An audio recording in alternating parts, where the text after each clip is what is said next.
오늘 오후에 말씀의 제목은 고라 자손의 신앙이거든요. 고라 자손. 여러분, 고라 하면 뭐가 생각나지요? 고라 하면 어떤 사건이 생각나시나요? 고라 일당이란 말 들어보셨잖아요. 고라 일당. 고라는 이스라엘 백성들이 모세의 주도 아래 출애굽을 했을 때 그 고라가 주동자가 돼서 중간 지도자들 250명을 규합을 해가지고 당을 짓고 모세를 대적을 했어요. 그거는 모세를 세우신 분은 하나님이시거든요. 모세가 무슨 내가 출애굽의 지도자 될래요 해서 된 것도 아니고 하나님께서 모세를 부르셔가지고 내가 너와 함께하니 네가 내 백성을 출애굽시켜라. 모세를 세우신 분이 하나님이시거든요. 근데 그 모세를 대적하는 거는 누구를 대적하는 거예요? 하나님 대적하는 거라고요. 고라가 주동자가 돼서 25명도 아니고 250명의 그 영향력 있는 중간 지도자들을 규합을 해서 당을 짓고 모세를 딱 대적을 하죠. 그 모습이 하나님 보시기에 너무 합당치 않고 그건 하나님을 화나게 하는 거거든요. 그래서 하나님이 고라 일당 250명을 불로 태워 죽였다고요. 민수기 16장에 보면 생생하게 다 기록이 되어 있어요.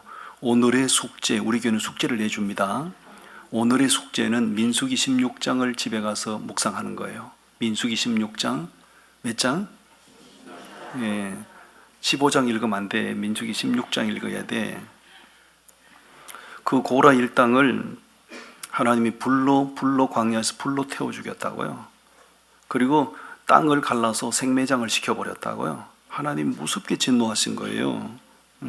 근데 오늘 말씀을 좀 보시면 그 제목을 보면 누가 지은 시라고 되어 있나요?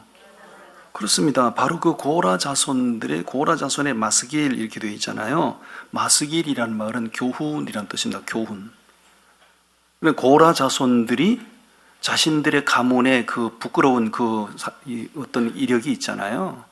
그런 것들을 통해서 지금 모든 후대 사람들에게 교훈적인 메시지를 전하고 싶다 그 얘기죠.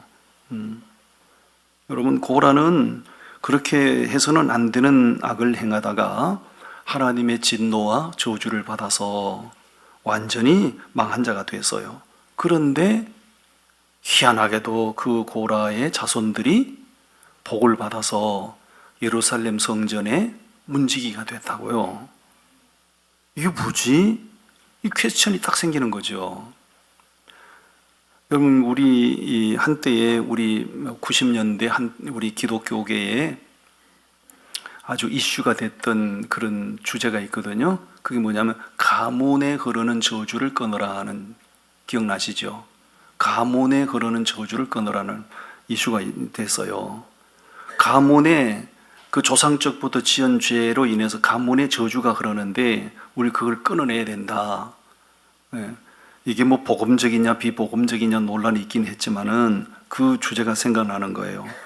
고라는 자기 조상이 못된 짓을 하다가 악을 행하다가 하나님의 진노와 저주로 망한 자가 됐잖아요. 그런데 그의 자녀들이 어떻게 자기 가문에 흐르는 저주를 어떻게 끊어냈냐? 그 무서운 저주를 어떻게 끊어내고 예루살렘 성전의 문지기가 될 수 있었나?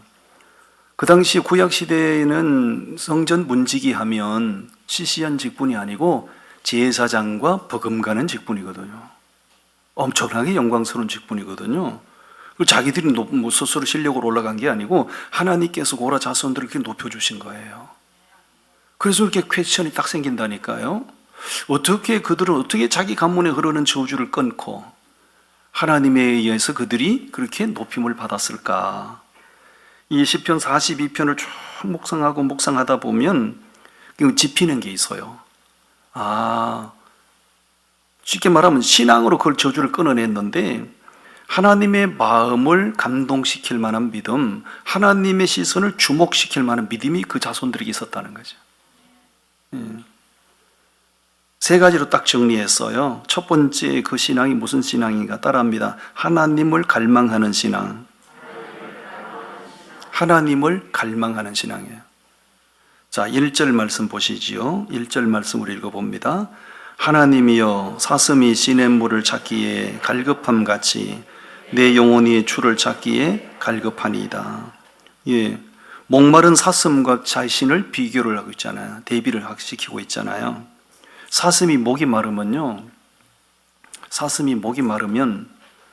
포수에게 총에 맞아 죽을 줄 알면서도 물을 찾아가는 그 습성이 있어요. 목마름을 해결하기 위해서 총에 맞아 죽을 줄 알면서도 물을 찾아가는 이 사슴의 습성이거든요. 그 정도로 이 고라 자손들은 자신의 영혼이 하나님을 그만큼 애타게 갈망한다는 거죠. 하나님이 주시는 어떤 결과를 갈망하는 게 아니고 하나님 당신 자체를 갈망한다는 거예요. 아멘. 그렇게 하나님을 갈망하는 것을 볼 때 하나님이 그들에게 있어서 있어도 그만 없어도 그만인 분이 아니고 고라 자손들에게 있어서는 하나님 당신이 뭐요? 그들의 삶의 전부였다는 거죠. 아멘. 오늘 우리들에게 있어서 다 그런 건 아니지만 가끔 보면 내게 있어서 하나님이란 존재는 어떤 분이신가? 필요에 의해서 하나님을 찾는 분들이 있고요. 뭐 하나님이란 존재는 있으면 땡큐고 없어도 뭐 별로 아쉬움이 없는 그런 시시한 허접한 존재일 수도 있고요. 하나님에 대한 존재 인식이 대단히 부족한 경우들이 많아요. 이 고라의 자손들은 그런 정도가 아니고 하나님 당신이 내 삶의 전부예요 하는 거예요.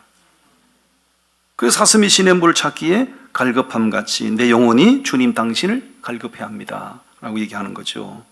여러분, 그가 가장 마음이 아프고 속이 상한 게 있었어요. 그게 뭐냐 하면 보세요. 3절 말씀을 좀 보셔요. 3절 말씀을 우리 읽어봅니다. 사람들이 종일 내게 하는 말이 네 하나님이 어디 있느냐 하오니 내 눈물이 주야로 내 음식이 되었도다. 예, 이 고라 자손들이 그들에게는 하나님이 전부고 하나님이 절대적인데 사람들은 하나님 고라 자손들을 보고 네가 믿는 하나님이 어디 있느냐 그 말을 그렇게 일단 조롱이잖아요. 이런 조롱하는 말을 들을 때 자신이 무시당해서 속상하는 게 아니고 내게 있어서 하나님은 전부고 절대적인데 내 인생의 절대적인 거 하나님이 조롱을 당하는 것에 대해서 속이 상하는 거예요. 그래서 그 다음 구절 한 구절 좀 더 보세요. 4절 말씀 우리 같이 읽어봅니다. 4절 말씀. 내가 전에 성의를 지키는 무리와 동행하여 기쁨과 감사의 소리를 내며 그들을 하나님의 집으로 인도하였더니 이제 이 일을 기억하고 내 마음이 상하는도다. 네 하나님이 어디 있느냐고 조롱하는 그 사람들이 누구냐 이거죠. 전에 자신과 함께 성전을 출입했던 사람들, 내가 그들을 인도하여 성전에 출입을 시켰던 그 사람들이 어느 날 체인지 마인드, 마음이 바뀌어서 하나님을 부정하기 시작한다는 거죠. 그럴 때 그런 사람들의 모습을 보고 그런 사람들이 조롱하는 말을 들을 때 이 고라 자손들이 견디질 못하는 거예요. 왜? 자신이 조롱당하는 게 괴로운 게 아니고 하나님이 조롱당하는 것이 괴롭다 이거죠. 왜 그렇습니까? 여러분, 내 신앙이 하나님과에 확실하지 않으면 누가 하나님을 조롱해도 내 마음이 별로 상하지 않아요. 근데 내가 내 인생에 있어서 하나님이 절대적이잖아요. 그런데 누가 그 하나님을 조롱하면 내 마음이 상하는 거죠. 뭘 잘 이해를 하시나 모르겠네. 그래서 고라 자손은 주야로 3절 말씀의 하반절에 뭐라고 돼 있어요? 눈물이 주야로 뭐가 돼서요? 주야장처 눈물 흘렸다는 거예요? 안 흘렸다는 거예요? 주야장처 눈물 흘렸다는 거예요. 과거의 하나님의 집으로 인도하고 함께 성의를 지키던 그 사람들이 왜 이렇게 됐나? 전혀 아닌 사람들이 하나님을 조롱하면 모르겠는데 내가 인도하여 성전에 출입했던 그 사람들, 함께 성전에 나가서 예배했던 그 사람들이 마음이 어두워져서 내가 믿는 내게 있어서 절대적인 그 하나님을 조롱하는 걸 볼 때 너무 슬프고 견딜 수가 없다. 눈물이 주야로 내 음식이 됐다. 이렇게 말해요. 세상에서 슬프고 안타까운 일이 참 많죠. 자식이 죽어도 슬픈 일이고, 부모가 죽어도 슬픈 일이고, 형제가 죽어도 슬픈 일입니다. 그런데 그것만 슬픈 일이 아니고, 하나님을 믿다가 돌아서서 하나님을 부정하거나 하나님을 믿던 사람이 마음이 어두워져서 하나님을 조롱하면 그건 정말로 슬픈 일입니다. 옆 사람 죽어나서 절대 그런 일이 없기를 바랍니다. 여러분, 신앙생활 하다 보면 마음이 상할 때도 더러 많이 있습니다. 늘 부족한 사람들이 모인 집단이다 보니까 다 기계를 찍어내듯이 나와 똑같은 스타일의 사람만 있는 건 아니거든요. 목회자도 성도들 상대하다 보면 속이 상할 때가 참 많이 있어요. 여러분들도 서로 상대하다 보면 속이 상할 때가 많이 있어요. 그렇지요? 맞지요?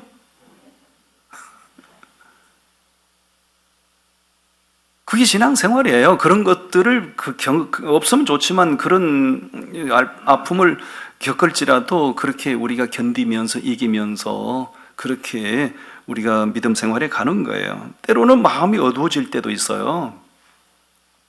부딪힘을 관계 속에서 마음이 상할 때도 있지만 내 마음이 암흑천지로 변할 때도 있어요.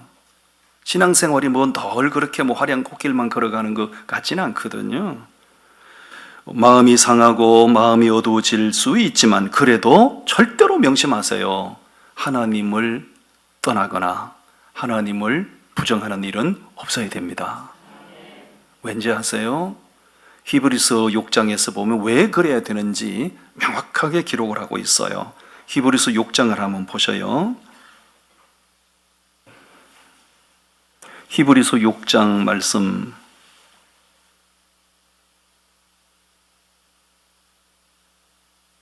히브리서 6장 4절부터 6절까지 말씀인데 우리 한번 읽어봅니다. 4절부터 시작. 한 번 빛을 받고 하늘의 은사를 맛보고 성령에 참여한 바 되고 하나님의 선한 말씀과 내세의 능력을 맛보고도 타락한 자들은 다시 새롭게 하여 회개하게 할 수 없나니 이는 그들이 하나님의 아들을 다시 십자가에 못 박아 드러내놓고 욕되게 함이로다. 아멘. 하나님을 믿던 사람이 마음이 어두워져서 하나님을 떠나거나 하나님을 부정하면 그 사람은 드러내놓고 뭘 욕되게 해요? 하나님을 욕되게 하는 사람이에요. 이런 사람들을 가리켜서 차라리 안 믿었더라면 더 좋을 뻔했던 사람이라 되는 거죠. 자, 오늘 말씀으로 돌아가서 그 고라의 자손들이 어떻게 자기 가문에 흐르는 그 무서운 저주를 어떻게 그들이 끊어낼 수 있었나? 그 무서운 저주를 끊어내고 어떻게 그들이 예루살렘 성전의 문지기가 되는 그 영광을 누릴 수 있었는가? 그것은 하나님께 대한 신앙인데 그 신앙이 뭐예요? 하나님을 갈망하는 신앙이에요. 하나님이 내게 어떤 결과를 주시면 좋고, 하나님 어떤 기도 응답을 이루어 주시면 땡큐고, 주시고 기도 응답이 없을지라도 내게 있어서는 하나님 당신 자체가 내 인생의 전부처럼 소중해야 됩니다. 아멘. 이 고라 자손들을 통해서 그걸 깨닫는 거야. 하나님을 갈망하는 신앙. 그 다음에 두 번째 5절로 7절 말씀에 따르면 하나님께 소망을 둔 신앙. 고라 자손들이 소망을 어디에 뒀어요? 하나님께 소망을 둔 거. 세상에 소망을 둔 게 아니다 그 얘기죠. 5절부터 한번 읽어보십시다. 5절 말씀 시작. 내 영혼아 내가 어찌하여 낙심하며 어찌하여 내 속에서 불안해하는가. 너는 하나님께 소망을 두라. 그가 나타나 도우심으로 말미암아 내가 여전히 찬송하리로다. 아멘. 네, 스스로 자신들을 막 격려하고 위로하는 거예요. 사람들이 네 하나님이 어디 있느냐고 조롱해도 정말 마음이 아프고 슬프지만 그래도 너는 하나님께 소망을 둬야 돼. 나는 그래도 하나님께 소망을 두고 살 테야. 스스로 마음을 다지는 거예요. 불안해할 필요도 없고 하나님께 소망을 두고 살 테야. 왜? 여전히 하나님께서 때가 되면 자신을 건져주시고 구원해 주실 것을 믿기 때문이에요. 불안하게 하는 일들이 파도처럼 밀려오잖아요. 금년 한 해를 살아가는 가운데 뭐 그렇게 아까 말한 것처럼 뭐 그렇게 화려한 꽃길을 걸어가는 것만 같으면요 얼마나 좋겠어요. 절대 그렇지 않을 거요. 절대 그렇지 않을 거예요. 평탄한 길만 걸어가는 것처럼 절대 그렇지 않을 거예요. 갑자기 그냥 막 곤두박질 치는 일을 당할 수도 있고요. 갑자기 깜짝 놀라서 잠 못 이루는 날을 우리가 겪을 수도 있고요. 한 해를 살다 보면 그런 일들을 당합니다. 이 고라의 자손들이 지금 당하는 이 자신들의 형편을 한번 보시죠. 6절 한번 읽어보세요. 6절 읽어봅니다. 내 하나님이여 내 영혼이 내 속에서 낙심이 되므로 내가 요단 땅과 헤르몬과 미살산에서 주를 기억하나이다. 거기 보면 내 영혼이 속에서 뭐 된다고 그래요? 낙심이 된다는 거예요. 왜? 자신이 처한 현실, 자신이 처한 환경을 거기 보면 지명 세 군데가 나와요. 내가 요단 땅에 거하는 것 같고 헤르몬 땅에 거하는 것 같고 미살산에 거하는 것 같다. 우리는 이 대한민국에 태어나서 살고 있기 때문에 뭐 요단 땅이 뭐야, 헤르몬 산이 뭐야, 미살산이 뭐야 도대체 감이 안 오잖아요. 이스라엘에 가보면 여기는 사람이 살 때가 못 되는 거예요. 짐승도 거기에 살기가 힘든 정말로 척박하고 정말 어려운 처지. 그러니까 이 고라 자손들이 자신이 처한 환경이 뭐 사람들이 조롱하죠, 여유롭지 못하죠, 모든 자신의 처한 환경이 정말로 황량한 거칠은 메마른 그 광야에 마치 처한 것 같은 그런 환경이다 그 얘기죠. 그래도 그들은 낙심하지 않고 그래도 힘을 내고 하나님을 찬송하는 이유가 있어요. 그 이유가 뭡니까? 주님을 기억하고 주님께 소망을 두기 때문에. 아멘. 내가 지금 미살산에 정말 망한 자처럼 되고 있고 내가 지금 물 한 모금 얻어 마실 수 없는 그 요단 들판 광야에 있는 것 같지만 그래도 나는 낙심하지 않습니다. 왜? 하나님 당신이 나의 소망이니까. 아멘. 최악의 환경에서 찬송할 수 있었던 이유는 주님을 기억하고 주님께 소망을 두기 때문에 그게 가능한 거예요. 여러분, 환경에 소망을 두고 환경을 의지하고 살아가는 사람은 그 환경이 의지했던 환경이 무너지면요 마음 다 무너져요. 그런데 하나님께 소망을 두고 살아가는 사람은 환경이 무너져도 삶은 무너지지 않아요. 그가 주님을 기억하고 하나님께 소망을 둔 이유가 있습니다. 그 이유가 뭘까요? 그 이유가 있지요. 그 이유가 뭘까요? 읽어보십시다. 6절 말씀 읽어봅니다. 시작. 내 하나님이여 내 영혼이 내 속에서 낙심이 되므로 내가 요단과 헤르몬과 미살산에서 주를 기억하였다. 7절. 주의 폭포 소리에 깊은 바다가 서로 부르며 주의 모든 파도와 물결이 나를 휩쓸었나이다. 아멘. 5절 아까 하반절 읽었어야 되는데 5절은 내가 읽을게요. 내 영혼아 내가 어찌하여 낙심하며 어찌하여 내 속에서 불안해하는가. 너는 하나님께 소망을 두라. 그가 나타나 뭐한다고요? 그래요. 이걸 확신했다는 거예요. 내가 지금 미살산에 거하고 요단 땅에 거하고 헤르몬 산에 거하는 것은 망한 자 같고 끝난 것 같고 다 무너진 것 같았는데 그러나 나는 낙심하지 않아. 왜? 나는 하나님께 소망을 두고 있고 내가 소망하는 그 하나님이 때가 되면 나를 도우실 거야. 확신이죠, 확신. 그가 나타나 도우심으로 말미암아 이걸 확신하는 거예요. 여러분, 주의 모든 파도와 물결이 나를 휩쓸었다는 표현이 있거든요. 7절에 보면 휩쓸었다. 자신이 겪고 있는 모든 고난과 시련이 처음에는 사람들이 자기에게 고난을 준 것 같고 처음에는 다른 사람들이 자기를 해코지하는 것 같고 그 사람을 원망했는데 시간이 지나면서 이 고라 자손들은 생각이 바뀌어요. 아, 내가 이 미살산에 거하는 것 같고 이 망한 자처럼 됐고 내가 이렇게 사람들의 물도 조롱을 받고, 그것은 주님이 결국 주님이 내게 주시는 거구나, 이걸 깨달았다는 거예요. 그럼 보세요. 다시 한번 보세요. 7절 말씀 다시 한번 읽어봐요. 7절 말씀 시작. 주의 폭포 소리에 깊은 바다가 서로 부르며 주의 모든 파도와 물결이 나를 휩쓸었나이다. 모든 파도와 모든 물결, 자기를 휩쓴 모든 파도와 모든 물결이 누가 주신 거라는 거예요? 주님이 주셨다는 거예요. 이게 고라 자손들이 이걸 깨달은 거예요.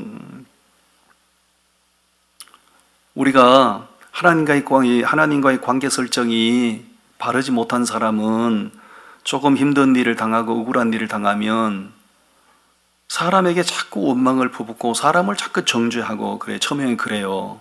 그런데 그 과정을 넘어서, 그 차원을 넘어서 하나님께 집중하는 사람은 나중에 딱 정리가 됩니다. 아, 이거는 그 사람이 내게 이렇게 하는 게 아니고 하나님께서 그 사람을 통하여 내게 그렇게 하시는구나. 그렇게 되면 이제 문제는 끝납니다. 말귀를 알아들으세요? 고라 자손들이 그걸 깨달은 거예요.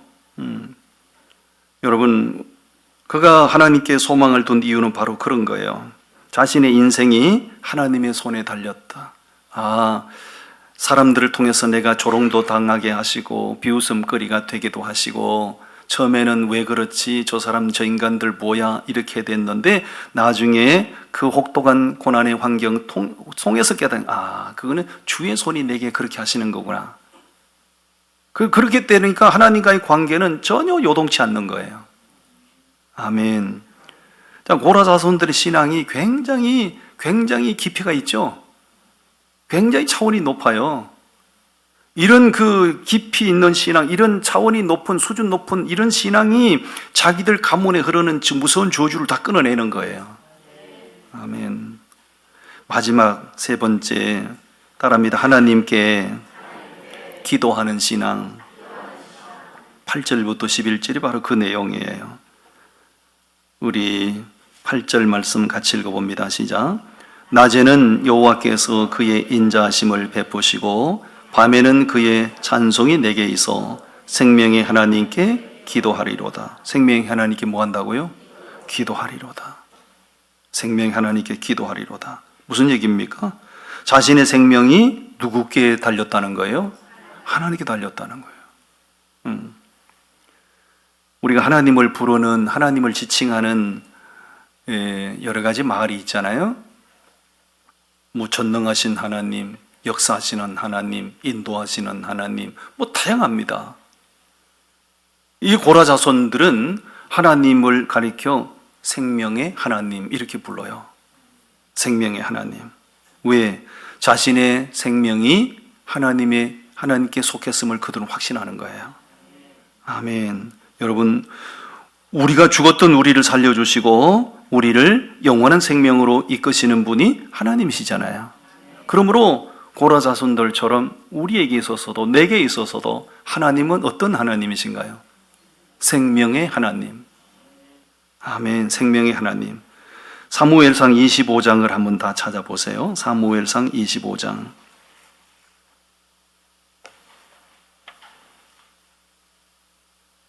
사무엘상 25장 말씀.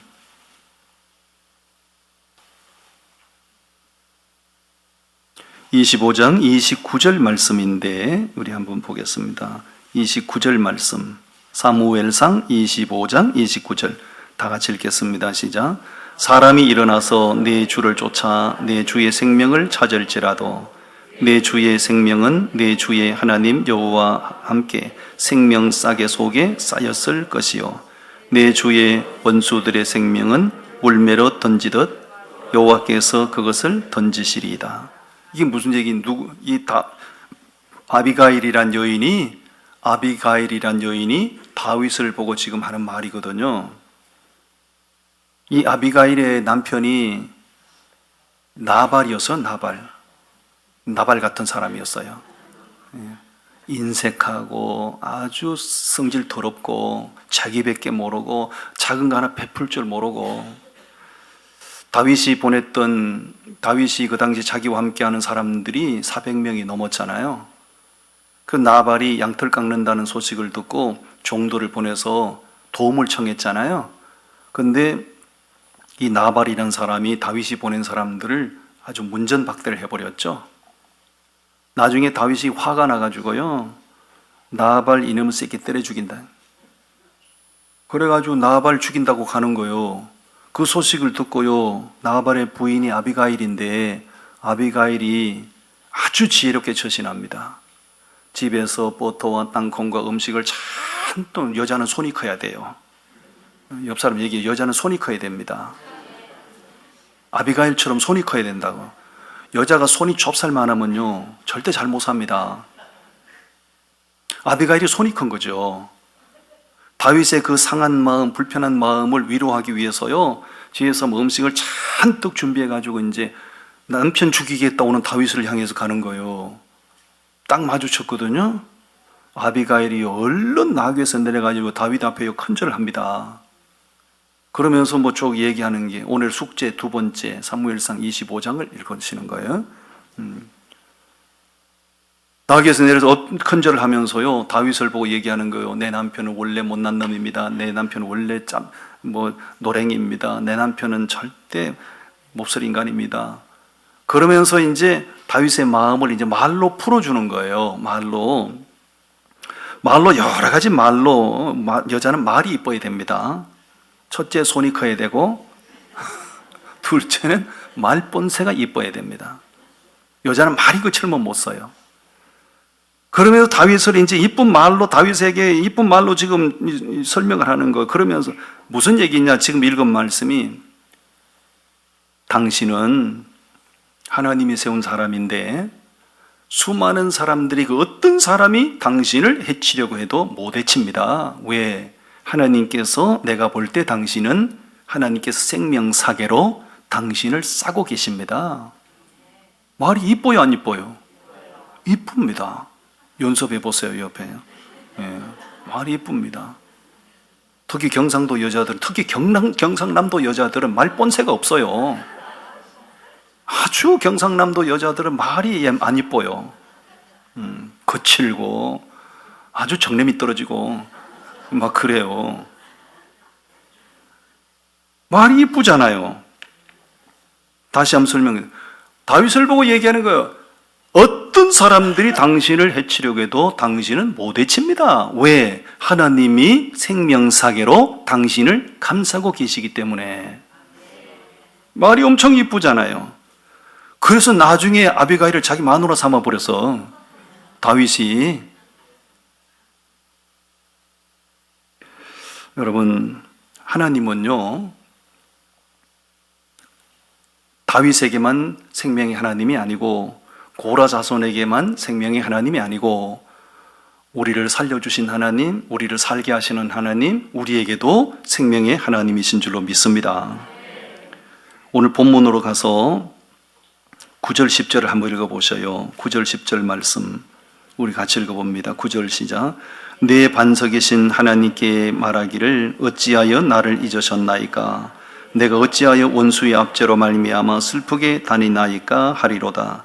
내 뼈를 찌르는 칼같이 내 대적이 나를 비방하여 늘 내게 말하기를 내 하나님이 어디 있느냐 하도다. 사람들이 계속 이 사람들을 괴롭히는 거죠. 말로 막 이 사람들, 고라 자손들을 막 꺾어버리려고 하는 거예요. 예. 마치 사람들이 볼 때 이 사람들이 왜 그랬겠어요? 고라 자손들을 볼 때 절대 저 사람들은 복을 받을 수 없는 사람처럼라고 그냥 평가절하를 한 거예요. 그러니까 막 말로 막 무시하는 거예요. 그래도 고라 자손들은 개의치 않고 나는 하나님께 소망을 두고 있고 나는 생명의 하나님께 나는 기도할 겁니다. 따라합니다. 누가 무슨 지랄을 하더라도 기도하면 이깁니다. 아멘 하셔요. 누가 무슨 말로 떠들어 제껴도 말이 뭐 뱉다고 두릅니까? 내게 험악한 말을 막 쏟아 놓을 때 내가 그거 안 받아들이면 돼요. 받아들이면 내게 영향이 있어요. 안 받아들이면 저 사람이 내게 쏟아놓은 험악한 말은 누구께 돌아가는 거요? 지한테 돌아가는 거요. 험악한 말로 나를 조롱하고 무시하고 네 생명 끝난 거야, 네가 믿는 하나님이 어디서, 막 조롱하고 비하시키잖아요. 그럴 때 이 속이 상하는 건 어쩔 수 없지만 그들이 던진 말에 함몰되지 않고 나는 여전히 하나님께 소망을 두고 여전히 나는 내 생명을 사고 계신 하나님께 나는 기도할 거야. 결국 누가 이겨요? 기도하는 사람이 이깁니다. 따라합니다. 기도하는 사람은 절대 못 이깁니다. 아멘. 힘으로 말하면 남자가 세요, 여자가 세요? 여자가 셉니다. 남자가 셉니다. 완력으로 말하면 여자보다 남자가 세지요. 그 힘센 남자를 꺾어버리는 방법이 있어요. 그냥 대갈박에다 대고 기도해버려요.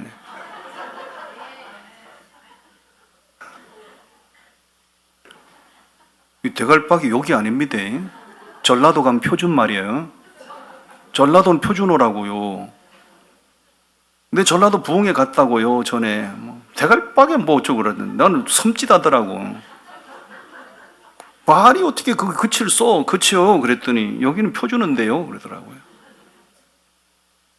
여러분, 기도하는 사람 어떻게 이겨요? 기도하는 사람 못 이겨요. 왜 기도하는 사람 못 이겨요? 기도하는 사람은 하나님이 편이 되시거든요. 하나님은 전능하시고 무슨 일이든지 다 가능하신 분이지만 기도하는 사람을 통해서 일하세요. 오늘 말씀을 이 고라 자손들이 자기들이 조상들이 정말로 해서는 안 되는 그 악한 짓을 하다가 얼마나 그들의 행위가 악했으면 하나님이 광야에서 불로 태워 죽였겠냐고요. 얼마나 그게 하나님 보시기에 화가 났으면 땅을 갈라서 그 생매장 시켰겠냐고요. 그런데 그 자손들은 복을 받아서 성전 문지기가 됐어요. 그 무서운 자기 가문에 흐르는 그 무서운 저주를 뭘로 끊어냈냐 이거죠? 신앙으로 끊어낸 거예요. 그 신앙이 그냥 얕은 신앙이 아니고 신앙이 그들이 깊이가 없었더라면요, 이 정도 환경, 이 정도 조롱을 당하면요 뿌리째 다 흔들려요. 근데 고라 자손들은 뿌리 깊은 신앙이에요. 누가 뭐라고 해도 나는 하나님께 소망을 둘 거야.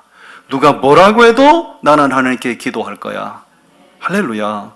그 깊은 영성으로, 그 뿌리 깊은 신앙으로 가문에 흐르는 저주를 다 끊어내고 하나님의 손에 의해서 그들이 높임을 받은 거죠. 우리에게 그런 믿음이 있어지기를 바랍니다.